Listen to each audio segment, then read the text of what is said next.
बिस्मिल्लाहिर्रहमानिर्रहीम, अस्सलाम वालेकुम। मैं हूं आपका मेज़बान Aqil Hussain. Thank you so much, आप लोगों ने कीमती वक्त निकाला हमारे इस प्रोग्राम के लिए, हम आपके मशकूर हैं। नाज़रीन, आज के प्रोग्राम में अब तक की दो बड़ी अहम डेवलपमेंट्स की मुकम्मल तफसीलात आप तक पहुँचाएँगे। आज की सबसे बड़ी डेवलपमेंट तो यही है कि आज कराची में जमात इस्लामी और तहरीक इंसाफ के वफद के दरमियान कराची मेयर के मामले पर एक अहम मुलाकात हुई है। उस मुलाकात की अंदरूनी कहानी हमारे ज़राए से अब से कुछ देर पहले हमें मौसूल हो चुकी है, उसकी तफसीलात भी आप लोगों को बताएंगे। और आज की दूसरी बड़ी खबर ये है कि वज़ीर-ए-आज़म शहबाज शरीफ के फ़र्जंद सलमान शहबाज ने आज जो उन्होंने साबिका वज़राए ख़ज़ाना को जो जोकर का लफ्ज़ इस्तेमाल किया था, उसकी उन्होंने वजाहत पेश की है, तो उसकी तफसीलात भी आप तक पहुँचाने की पूरी कोशिश करेंगे। सबसे पहले नाज़रीन, आप लोगों ने अभी तक हमारे चैनल को सब्सक्राइब नहीं किया है तो हमारे चैनल को ज़रूर सब्सक्राइब करें और बेल आइकन क्लिक करना ना भूलिए, ताकि इस तरह की मज़ीद अपडेट्स जो हम आप तक पहुँचाना चाहते हैं वो बर वक्त आप तक पहुँच सके। अच्छा, सबसे पहले हम बात करते हैं वज़ीर-ए-आज़म शहबाज शरीफ के फ़र्जंद सलमान शहबाज ने जो साबिक वज़राए ख़ज़ाना से मुतल्लिक़ के जो जोकर का लफ्ज़ उन्होंने जो इस्तेमाल किया था, उसकी आज उस ट्वीट जो उन्होंने किया था उसकी वजाहत उन्होंने दे दिया है। आज हुआ यूँ कि हफ्ते की सुबह जब वो वफाकी तहकीकाती एजेंसी यानी FIA ने सलमान शहबाज को, सबसे पहले तो ये बताता चलूँ कि मनी लॉन्ड्रिंग जो केस था उसमें उनको बेगुनाह करार दिया है। आज शरीफ फैमिली को सबसे बड़ी रिलीफ मिली थी। और उस दौरान उन्होंने अदालत के बाहर मीडिया से बातचीत कर रहे थे, तो उस दौरान एक सहाफ़ी ने उससे सवाल किया कि आपने साबिक के वज़ीर ख़ज़ाना को जोकर का लफ्ज़ इस्तेमाल किया था, किसको किया था? उस पर उन्होंने कहा कि मैंने ये जो जोकर कहा है ये उनको कहा है कि जो तहरीक इंसाफ के दौर में तहरीक इंसाफ ने 5 वज़राए ख़ज़ाना को तब्दील किया था, उनमें से जो 3 थे उनको मैंने जोकर कहा है। उस वक़्त सहाफ़ी ने यह कहा कि क्या आपने मिफ्ता इस्माइल को भी जोकर कहा है? उस पर उन्होंने कहा कि उनका नाम उनमें शामिल नहीं है।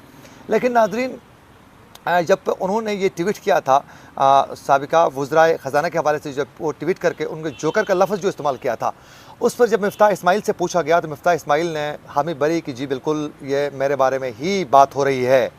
और उसके अलावा शाहिद खाकान अब्बासी से भी जब जियो के प्रोग्राम में आज शाहज़ेब खानज़ादा में जब उनसे पूछा गया तो उन्होंने कहा कि सलमान शहबाज को इस हवाले से वजाहत ज़रूर पेश करनी चाहिए और बिलखुसूस वज़राए ख़ज़ाना के हवाले से इस तरह के अल्फाज इस्तेमाल करना मुनासिब नहीं है।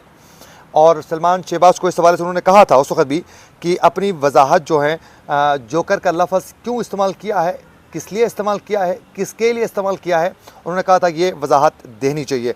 तो खैर उन्होंने वजाहत दे दिया। अब देखना ये कि वो हकीकत है या नहीं।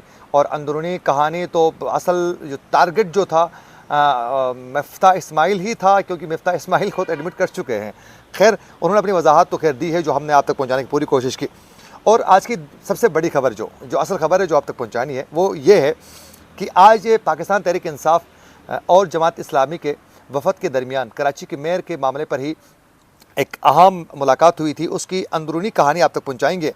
आज हमारे ज़राए का ये कहना है कि जो मुलाकात हुई थी, आज जमात इस्लामी का जो वफद था वो पहुंचा था तहरीक इंसाफ के सेक्रेटरीट ऑफिस में, और वहाँ कराची तहरीक इंसाफ कराची के सदर बिलाल गफ़ार ने जमात इस्लामी के वफद का इस्तकबाल किया।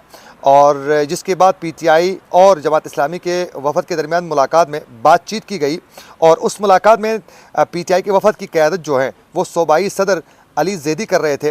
तो उस दौरान जमात इस्लामी का जो वफद था उनके साथ वो बातचीत कर रहे थे। वो चाह रहे थे तहरीक इंसाफ से मदद मांग रहे थे कराची के मेयर के लिए। तो हमारे ज़राए का ये कहना है कि कराची मेयर के इंतखाब के मामले को लेकर ये जो इजलास था, ये जो अहम मीटिंग थी, ये बेनतीजा इख्तिताम पजीर हो गई, कोई नतीजा इसका नहीं निकला। और कराची मेयर के हवाले से हमारे ज़राए का ये भी कहना है कि PTI के मुताबिक के तहरीक इंसाफ के जो रहनुमा थे उन्होंने मुलाकात के दौरान बहुत बड़ा एक दावा किया है। दावा ये किया है, उन्होंने ये कहा कि हमारी जमात कराची की दूसरी बड़ी जमात है, और उन्होंने कहा कि हमने 46 यानी 46 नशस्तें नहीं बल्कि 82 नशस्तें हम जीतने में कामयाब हो चुके हैं। और ज़राए का ये भी कहना है कि PTI के रहनुमाओं का कहना था कि हमने 4 नशस्तें मज़ीद जीती हैं, जिसमें गुलशन इकबाल, नाजिमाबाद, कुरंगी और मेयर बहार से हम कामयाब हो चुके हैं। चारों नशस्तों में जीतने का ऐलान RO कर चुका है, जबकि 16 ऐसी नशस्तें हैं जिनमें फार्म 11A में कुछ फ़र्क है और 16 नशस्तों से ज़्यादा जो है ज़्यादातर जो नशस्तें हैं उसमें जमात इस्लामी और पीपल्स पार्टी जीत चुकी है।